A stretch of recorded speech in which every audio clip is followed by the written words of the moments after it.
I'm going to go ahead and begin. My name is Kamila Pritchett, and this is Storytime in Color, where we feature children's books, either written by or featuring people of color. And my opening book, we have been on a trend where I'm going to go through these Little Leaders, Bold Women in Black History by Vashti Harrison. And the profile that I'm reading today is along the theme of our special guest reader. So today's leader was Rebecca Lee Crumpler. This is Rebecca Lee Crumpler. And Rebecca Lee Crumpler was a physician. From the very beginning, caring for others was a part of Rebecca's life. She was raised in Pennsylvania by her aunt, who provided health care services to the people in her neighborhood. This passion for helping her community became her life's mission. She attended a private school in Massachusetts and went on to work as a nurse for 8 years.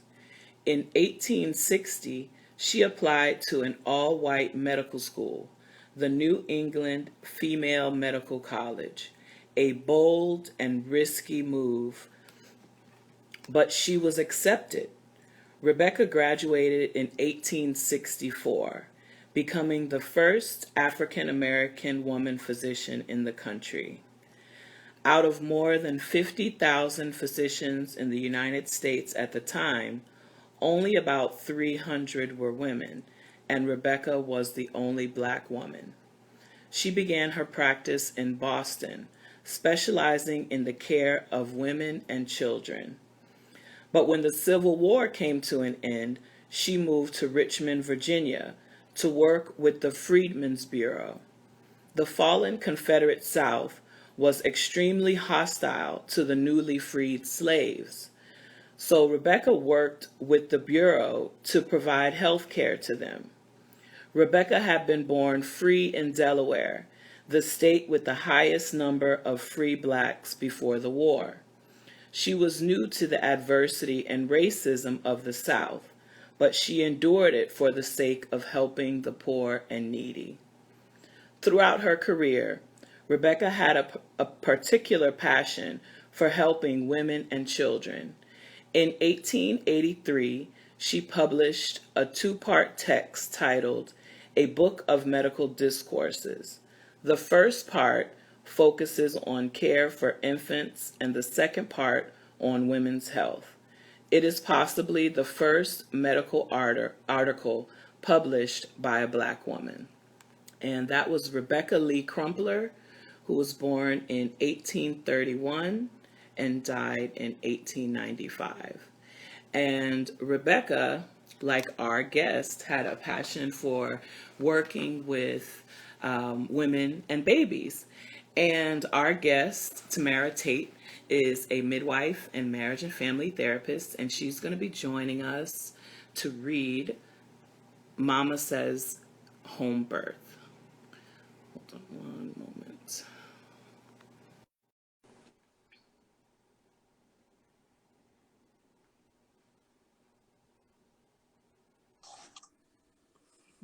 Hey. It works. Yes, it does. So welcome, Tamara. Tamara, my good girlfriend.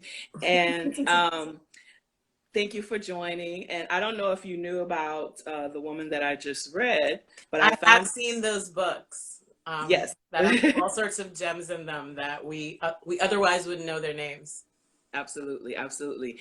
And so, for those of you that are watching with little ones, perhaps you are either a sibling, so you remember mommy being pregnant, or at one point your mommy was pregnant with you. So Tamara works to help those women through their pregnancy and to help bring healthy babies into the world. So tell us a little bit about yourself and what you do, and then we'll talk a little bit about the book. Sure. So I am the co-owner and co-founder of Magnolia Birth House, which is located in Miami and North Miami Beach. We are a birthing center, so a place where people have babies who decide to have babies in the community instead of going to the hospital. We've been open for almost 5 years now, and we serve families all throughout Miami-Dade County and in Broward County. Most of our clients deliver their babies at Magnolia, but we do also serve families who are planning home births, like the family that's in the story that we're going to read. Okay.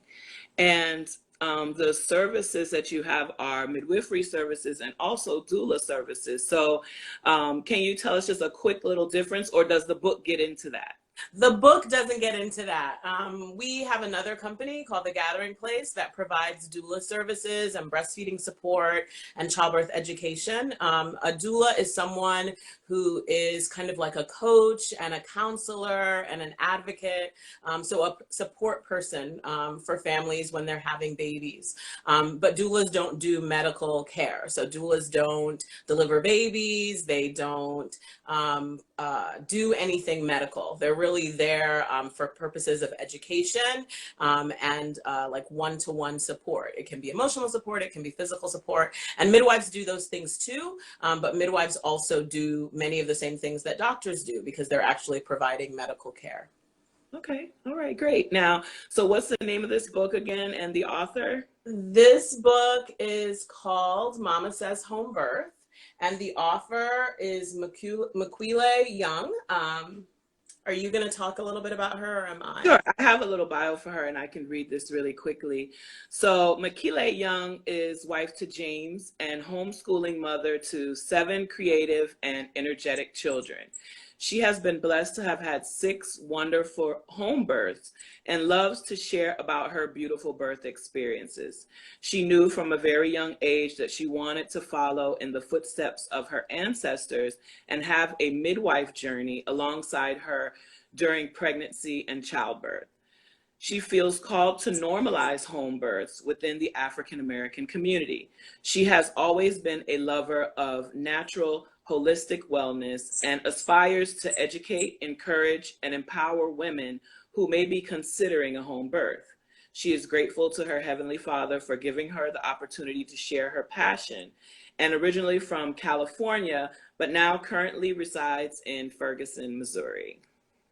So how I heard about this book was through a sister midwife, Brittany Kalman, who has a clinic for families called JAMA Birth Village in Ferguson, Missouri. So that's how we heard about this book. And we have lots of books for siblings to help them learn about birth. And so we added this book to our in-office library. So that's how I heard about it. Awesome. Hey. So do I just go now? Yes, this is my first Instagram live, so. And I appreciate you for joining us for your very first time. Yeah, so just let me see the book. There you go, you got it. So if you can just hold it up when you're done reading so everybody can see the page, because the words will be backwards. They won't be able to read along anyway. Okay.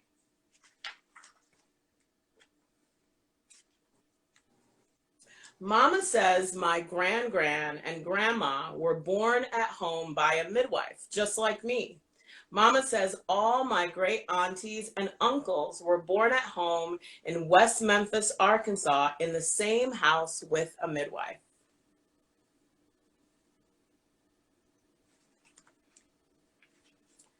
Mama says there is a legacy of home births in our family.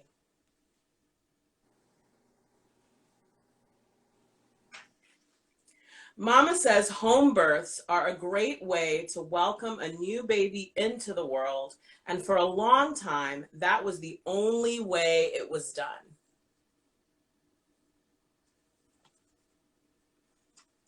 Mama says her body was created to have babies naturally, and even though it sounds scary, it's not.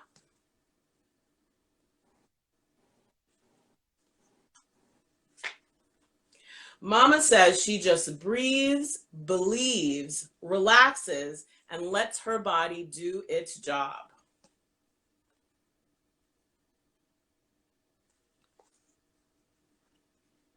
Mama says when she and Daddy first found out they were going to have me, they met with their midwife every month, but at the end, they saw her more often.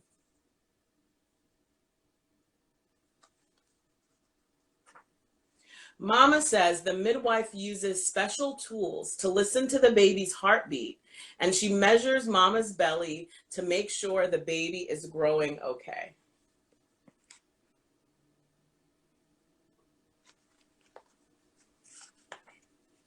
Mama says there's just something special about midwives. They take such good care of mommies and their babies when they're helping them to be born.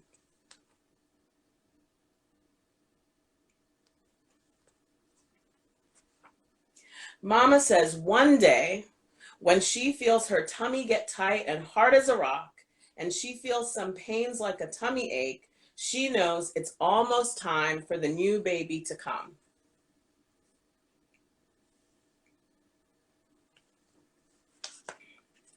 Mama says her midwife is her coach, cheerleader, and friend all rolled into one.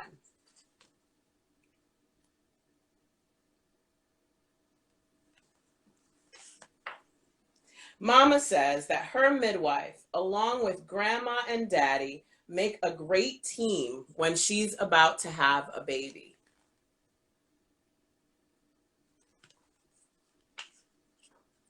Mama says that her midwife and Daddy know just what she needs without her having to say a word. That's important when a mama is having a baby.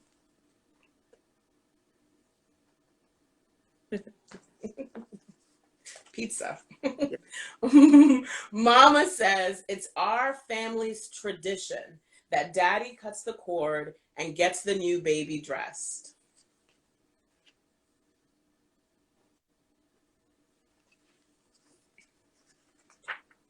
Mama says the midwife always comes back the next day and even the next week to see how she and the new baby are doing.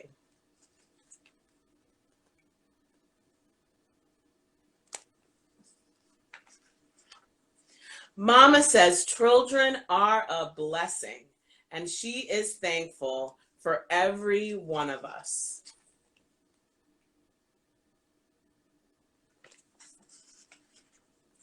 That's it. Oh, that was so good. That was good. And I like what the author said and what the book, seemed to be trying to do was to normalize that experience because it is not the most common one that people know about. And a lot of children, unless their parents have experienced it, they haven't been exposed. So, Oh, for do you? sure. I mean, in the Black community, home birth was, as the book suggests, like the only way babies were born, probably right up until, or the most common way babies were born, probably right up until the 1940s. For sure. So, in some families, it's like, maybe your grandma was born at home or your great grandma was born at home. Returning to home birth is part of a legacy of, the history of Black American families. And the same sense of safety and community that was part of it, 100 years ago is also part of it today. So, And the Black Archives, as you know, because you've I seen, do. we have a part of that legacy in the Black Archives. We have a midwife's bag and some of her instruments and books that she used in Miami before Black people were allowed to go to the hospital. So they did have home births. They had midwives. They had doctors who attended them in their homes. And, initially, as you said, it was of necessity. But being that it was of necessity, you experienced that extra level of care because you didn't have access to the medical institutions that were around locally. So I like what you said about or I think they said in the book about wanting to choose to have your baby within your community. Mm-hmm. And I think now more than ever, the story of the community embracing mothers, babies, and each other to help enhance our experiences, some of these experiences which are tough. I mean, I know the book didn't go into as much detail about her, but I've heard it is a task to get through. And Yeah. being able to have a team, a midwife, a doula, your partner there to support you is very important in that process. Yeah, and the book highlights that it's a team effort, and the team is really important, and that the people who are present are there to take care of the mom. Right. This family also, like this mom who wrote this book, uplifting for her own children, that this is their birthright. Having their Right. baby at home is part of the legacy and tradition of their family, and therefore available to all of them, and also available to all of us. And so where home birth was born out of necessity 100 years ago, coming back to it now is also in part necessity, but to sort of reclaim that community approach to birthing, for sure. Right. Sankofa. Right. And realistically, it is, without getting too deep in it, it is because of necessity, because of just the Black birth experience in this country. Yeah. It is a lot more necessary to be able to have that team and to be surrounded by people who are uniquely in tune to what your needs are, as an individual and as a member of that community. Absolutely. Yeah, for sure. So while I have you here, is there anything that you are working on with Magnolia Birth House? Anything that you wanted to get out to people who may be watching? We're going to be posting this to our IGTV, so people may follow up and watch it later. So if you have anything that you want to share, I invite you to do so. Sure. So there are all sorts of organizations all around the country that are working to take care of Black mamas and Black babies. So I would encourage anyone who's sort of curious about home birth or curious about birth centers to connect with other organizations in their community. The Black Mamas Matter Alliance is a national collaboration between organizations all across the country that are working to create better birth experiences for Black families. And so they're a great place to follow. There are Instagram feeds like Black Women Do Breastfeed and Black Women Do Home Birth that also try to help to normalize natural birth and home birth and caring for families in a more holistic way. At Magnolia Birth House, we are in the process of fundraising along with Black-owned and Black-run birth centers around the country. There are about 385 birth centers in the United States, and less than 10 of them are owned and run by Black people, which is pretty small. It's not too many. And so many of those organizations, especially right now with COVID and the extra support that our communities need, have been doing fundraisers to try to create a greater safety net for our families. And so Magnolia is also doing that. We're raising funds through our not-for-profit Project Mother Path to support the work at Magnolia, but also to support a birth center that's being founded in Los Angeles, and also a birth center that's in Minneapolis.